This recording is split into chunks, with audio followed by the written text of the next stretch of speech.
Hello, नमस्कार friends.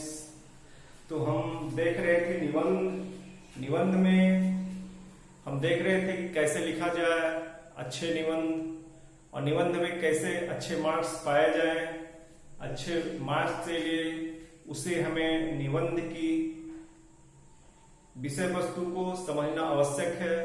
उसके क्या स्ट्रक्चर होनी चाहिए, उसमें जैसे कि 3 भाग होते हैं, तीनों को हमने लिखना सीख लिया।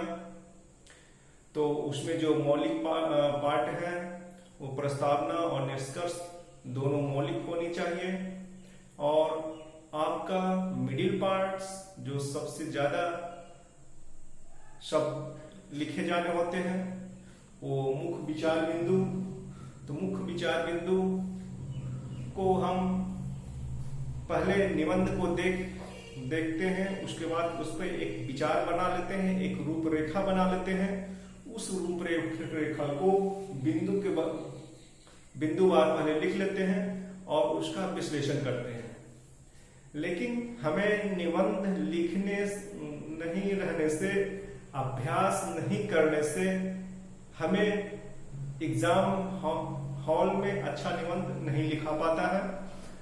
तो निबंध भी एक है कि व्यवहार की चीजें हैं, प्राय लिखने की चीजें हैं, जिससे हमारे लेखनी विकसित हो सके, जिससे हमारे विचार समृद्ध हो सके, और वहां पे बेझिझक दिनचर्या जैसा हम वहां लिख सके। तो निबंध लिखने के साथ साथ हमें उस निबंध की जो नयापन है, नए विचार हैं, उसको आगे बढ़ाते रहना चाहिए। तो हमने सोचा कि आए दिन आए पेपर, अखबार, मैगजीन जहां पढ़ते हैं, कुछ अच्छे विचार उठा लिए जाएं, उसको कॉपी में नोट्स किए जाएं और उसका विश्लेषण किया जाए, ताकि उसे जरूरत पड़ने पर हम कभी रिवीजन भी कर सकें।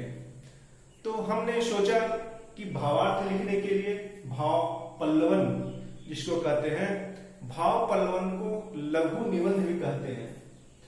जैसा कि लिखा हुआ है, भाव पल्लवन को लघु निबंध कहते हैं। उसमें निबंध की सारी विषय नहीं होती हैं, लेकिन थोड़े से विषय उसको हम समाहित होती है। तो भाव पल्लवन लिखने से हमें क्या होंगी कि हमें ये आंसर राइटिंग में, जीएस के पेपर में भी, और हमें अपने जो सब्जेक्ट हैं ऑप्शनल पेपर, उसमें नयापन लाने में भी आसानी होगी। कुछ ऐसे चीजें आ जाती हैं प्राय अखबार मैगजीन में जो हमें सुंदर लग जाता है, मुहावरे, लोकोक्तियां, उसका हम भाव पल्लवन करके लिख लें, क्योंकि उसके साथ उसकी विशेष परिस्थिति और कहानियां भी जुड़ी रहती है, जो आपको आंसर और निबंध को नया बनाती है। तो हम अभी देख लेते हैं कि लघु निबंध क्या है, उसमें 1-2 उठा लेते हैं, फिर अगले क्लास में हम भाव पल्लवन के बारे में जानेंगे, उसे अच्छे से विस्तार से जानेंगे, और फिर हम भाव पल्लवन अपने व्यवहार में लाएंगे, प्राय लिखने के प्रयास करेंगे कि कैसे लिखा जाए। तो हम एक उठाते हैं भाव पल्लवन, जिसको हम भाव पल्लवन करते हैं। जहां सुमति तहां संपत्ति न्याना, जहां कुमति वहां विपत्ति निदाना। तो इसके जो विचार बिंदु हैं 2-3 बनते हैं। मनुष्य और जीवों की अपेक्षा अधिक बुद्धिमान और विवेकशील प्राणी है। जैसा कि हम जानते हैं, मानव बुद्धिमान और विवेकशील प्राणी है। मानव में ही विवेक क्षमता होता है, जो अन्य प्राणियों से उसे अलग कराता है या अलग बनता है। तो उसी में ही कि सद्बुद्धि और दुर्बुद्धि दोनों होते हैं। सद्बुद्धि का कैसे इस्तेमाल किया जाए, दुर्बुद्धि का कैसे इस्तेमाल किया जाए, समाज में दोनों होते हैं। सद्बुद्धि का इस्तेमाल करके हम आगे क्या कर सकते हैं, समाज को क्या फायदा दे सकते हैं, हम अपने परिवार स्वयं, समाज, राष्ट्र को कैसे उससे लाभ पहुंचा सकते हैं वो देखते हैं इसे भाव पल्लवन के माध्यम से। तो हमें 2-3 पॉइंट्स निकल के आई है, उसके हमने बोर्ड पे लिख दिया है। वो है अन्य मनुष्य अन्य जीवों की अपेक्षा अधिक बुद्धिमान और विवेकशील प्राणी है। बुद्धि के 2 पक्ष होते हैं, सद्बुद्धि और दुर्बुद्धि। सुबुद्धि सुमति का ही रूप है और दुर्बुद्धि कुमति का रूप है। ऐसे विश्लेषण करने से हमें और अधिक शब्दों में लिखेंगे और हमारा मौलिकता का विकास होगा। जैसे कि हमने बोला, सद्बुद्धि और बुद्धि को अपना करके हम क्या कर सकते हैं, हम स्वयं के लिए, परिवार के लिए, राष्ट्र के लिए, समाज के लिए। ठीक इसी प्रकार आज हमें पेपर में एक दूसरी लाइन मिल गई, उसे भी हम देख लेते हैं। आप भी घर पे कोशिश कीजिएगा कि हम पेपर से इस तरह की चीजें उठाया करें और हम अपने नोट्स को समृद्ध करते रहें। इससे आपकी आंसर राइटिंग और निबंध दोनों में सहूलियत मिलेगी, नयापन मिलेगी और मौलिकता आपका बना रहेगा। तो देखते हैं दूसरा क्या है, भाव पल्लवन।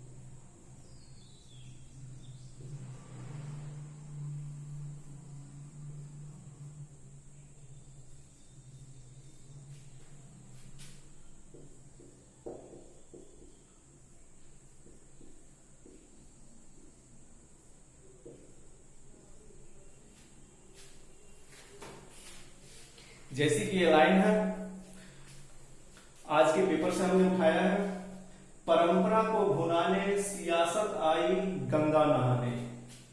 इसका हम भाव पल्लवन करते हैं कि क्या अर्थ होता है। इसमें हमने 2-3 बिंदु बनाए हैं जो मुझे दिखा, आप और भी ज्यादा बना सकते हैं। जैसे परंपरा तो